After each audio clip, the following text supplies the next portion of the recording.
Assalamualaikum warahmatullahi wabarakatuh. Selamat berjumpa kembali. Mudah-mudahan kita selalu sehat walafiat.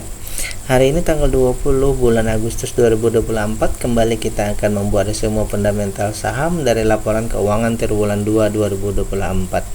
Emiten yang kita bahas adalah SPMA, ADES dan MLPT ya. Terutama dipandang dari segi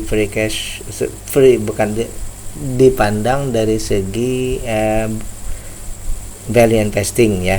Analisa ini adalah bahan pertimbangan tambahan, bukan perintah aksi untuk beli atau jual ya. Utamanya ini adalah bahan edukasi ya. Kemudian juga pembahasan kita ini ya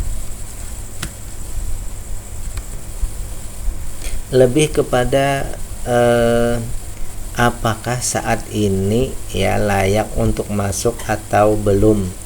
Bagi Anda yang sudah membeli ya, tinggal dicek saja apakah dividennya memenuhi kriteria ya, ataupun juga valuasinya sudah masih memungkinkan ya. Maka di hold saja ya bila masih memungkinkan.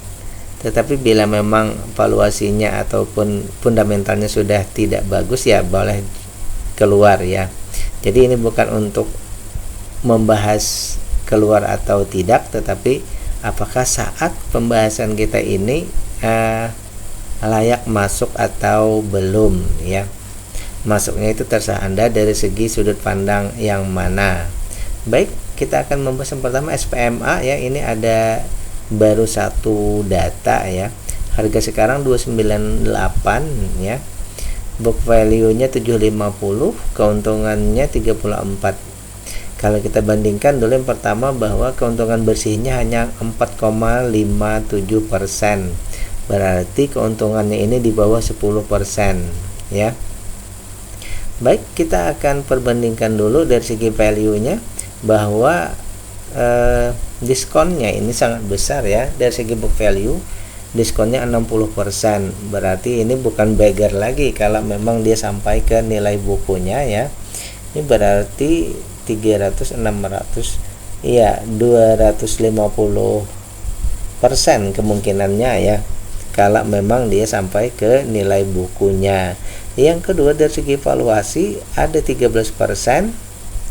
13% itu diskonnya kita valuasikan saja menjadi valuasinya wajar ya. Baik, dari data yang kita dapat ini ya, berarti perusahaan ini wajar dan dari segi keuntungan itu valuasinya wajar, tapi dari segi nilai buku ini masih sangat murah ya. Kemudian kita cek lagi konfirmasinya dari segi dividen, ternyata baru 21% ya. Perusahaan memang sudah membagikan dividen, tetapi baru 21%. Dan dividen yieldnya 2% saja, sehingga ya kategori kita bahwa dividennya ini masih termasuk yang kecil. Dari segi ketahanan perusahaan keempatnya bagus ya, malah di sini aset lancarnya sangat besar ya, 30%. Kemudian dari segi kepemilikan ya, ini semua sahamnya ada di bursa ya. Semua sahamnya ada di bursa, asing hanya 18%, berarti asing tidak berpengaruh ya. Namun bahwa di sini non warkatnya pas-pasan 7,5%. Tentu saja ini sangat riskan ya, kalau tidak dikategorikan merah sebenarnya sangat riskan ya. Oleh karena itu, kalau menurut saya pribadi, dengan keuntungannya hanya 4,5%, tentu saja IPS-nya harus meningkat yang pertama ya. Kemudian dari valuasi ini wajar, oke, kita tidak bahas dulu. Dari segi dividen juga ini mungkin yang kita cek ini DPR-nya ya. Kalau mau dibahas juga DPR-nya yang mesti meningkat ya. Terakhir yang kita perlu perhatikan juga non warkatnya ya. Non warkatnya sebaiknya di atas 10% juga ya.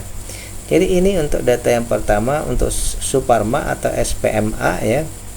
bahwa di sini yang kita perlu perhatikan bahwa untungnya sebaiknya di atas 10% sehingga IPS-nya meningkat, yang kita harapkan. Yang kedua, DPR-nya ya, kalau memang kita bahas juga, DPR-nya harus ditingkatkan. Dan yang terakhir ya, non warkatnya ini sebaiknya jangan hanya di 7,5. 7,5 sudah memenuhi kriteria dari Bursa Efek, tetapi itu minimal ya, kita sebaiknya lebih lagi dari itu. Yang kedua, ADES Akasha Wira International ini termasuk saham yang melejit luar biasa ya. Baik, kita akan lihat dulu. Yang pertama, bahwa kita punya dua data ya, triwulan 1 dan triwulan 2 ya.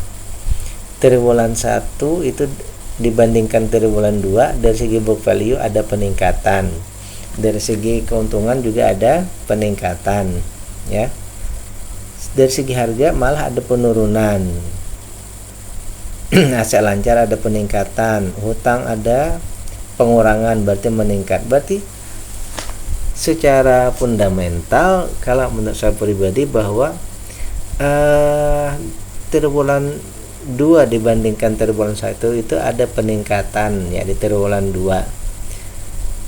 Walaupun secara persentase di triwulan 1 itu 23%, keuntungannya ya di triwulan 2 itu 22%. Tetapi dari segi penghasilan ya ada peningkatan. Yang kedua, kita akan melihat dari segi valuasi seperti biasa ya. Harga sekarang tentu saja sudah sangat tinggi ya. Seperti biasa akan konsumer, kemudian keuntungannya yang besar, otomatis ya dihargai tinggi. Harga sekarang dibandingkan nilai bukunya sudah hampir 2 kali lipat lebih mahal. Maksimal beli kita di 7 ribuan, harga sekarang 9 ribu. Berarti valuasinya sekarang ini 31% lebih mahal.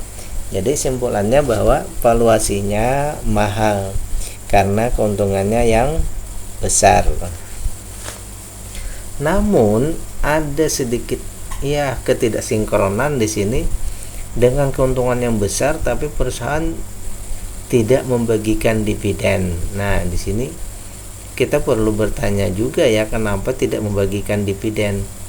Sementara free cash flow-nya besar ya, current ratio-nya, aset lancarnya juga sangat besar ya. Kenapa tidak dibagikan? Mungkin bisa saja sih pengendali menganggap bahwa karena volatilitas harga yang bisa naik dengan cepat tadi, sehingga konversinya di sini capital gain-nya bisa saja ya. Tetapi dari segi ketahanan kita sebagai investor, mungkin kita perlu berhati-hati juga kalau terjadi harga penurunan yang sangat dalam misal ya. Baik, yang kedua tadi ya, yang pertama valuasi mahal, kemudian dividen tidak mendukung ya. Terus dari segi ketahanan ini oke semua tadi ya. Bahkan di sini free cash flow-nya 17% dan lain-lainnya oke. Kemudian dari segi kepemilikan, semua sahamnya ada di bursa ya. Dan 92%-nya ini dimiliki oleh asing. Dari 100% itu 92%-nya dimiliki asing. Saya mungkin juga bertanya-tanya ini ya, asingnya ini jenis asing yang seperti apa, saya tidak mendalami. Mungkin kalau Anda punya analisa lebih mendalam tentang kepemilikan saham ADES ini ya, asingnya ini yang seperti apa, mungkin bisa saja nanti di komen ya. Selanjutnya dari segi non warkat ini seperti tadi ya, memang sudah memenuhi kriteria ya, tetapi jumlahnya masih 8%, seharusnya ya di atas 10 lah minimal ya. Karena tadi 8% otomatis ya harga bisa bergerak dengan cepat ke atas. Oleh karena itu ya, saya membuat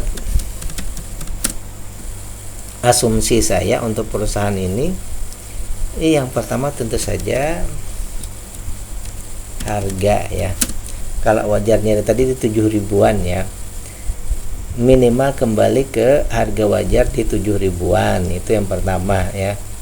Yang kedua, karena perusahaan ini untung besar, tentu saya akan menulis ya, dividennya harus ada ya, dividennya harus ada. Yang ketiga di sini ya, non warkatnya ya. Non warkatnya itu kalau bisa jangan 8, cuman di atas 10 ya. Terakhir, perusahaan ini ada notasi khusus dari Bursa Efek, yaitu ekuitas dalam pemantauan. Nah, ini seperti apa? Modal dalam pemantauan ini saya tidak terlalu mendalami juga, tapi Bursa Efek memberikan tanda, berarti ada yang ditengarai oleh bursa bahwa ini harus diperbaiki, harus ditelaah lebih jauh oleh perusahaan supaya nanti tidak ada lagi catatan ini ya. Tidak ada investasi sebelum notasi khususnya hilang. Ya, baik. Kita sudah membahas tadi SPMA dan ADES. Terakhir kita akan membahas MLPT ya. Multipolar teknologi ya. Berarti bidang teknologi ya. Bidang jasa, perdagangan umum, industri, percetakan dan transportasi darat ya. Katanya itu MLPT ya.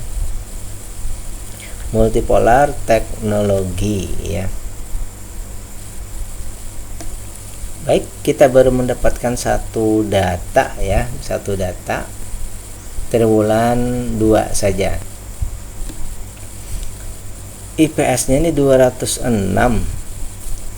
sementara nilai perusahaannya 400.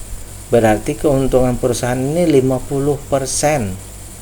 Luar biasa ini, keuntungan bersihnya saja ini sudah 50%. Namun seperti biasa ya, perusahaan yang untung besar tentu saja harga sudah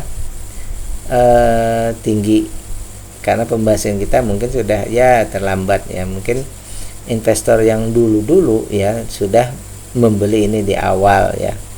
Baik, yang kita lihat dulu bahwa harga sekarang 1000-an, dari 400 berarti 1700 ya.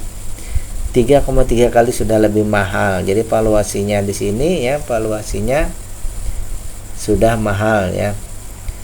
Harga dibandingkan nilai perusahaannya sudah lebih mahal.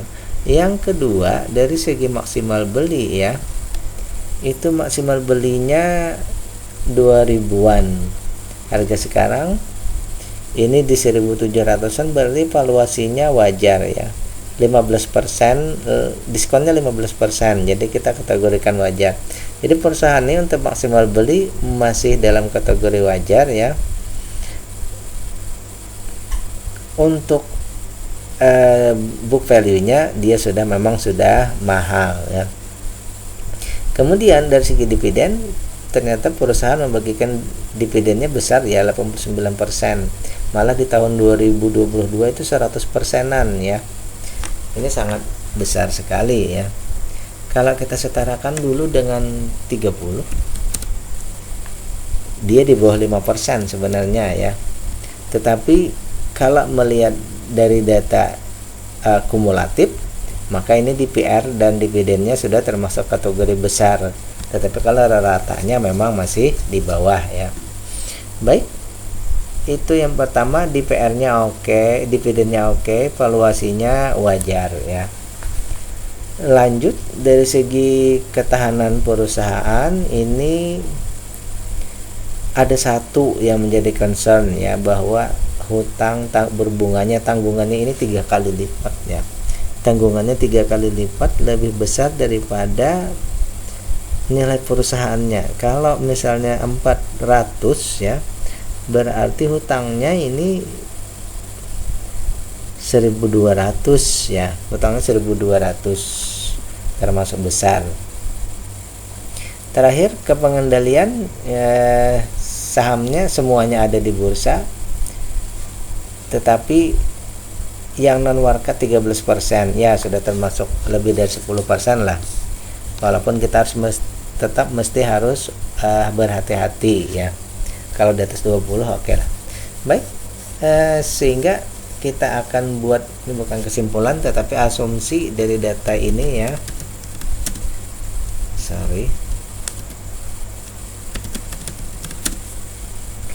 Bahwa keuntungannya tadi sudah luar biasa ya.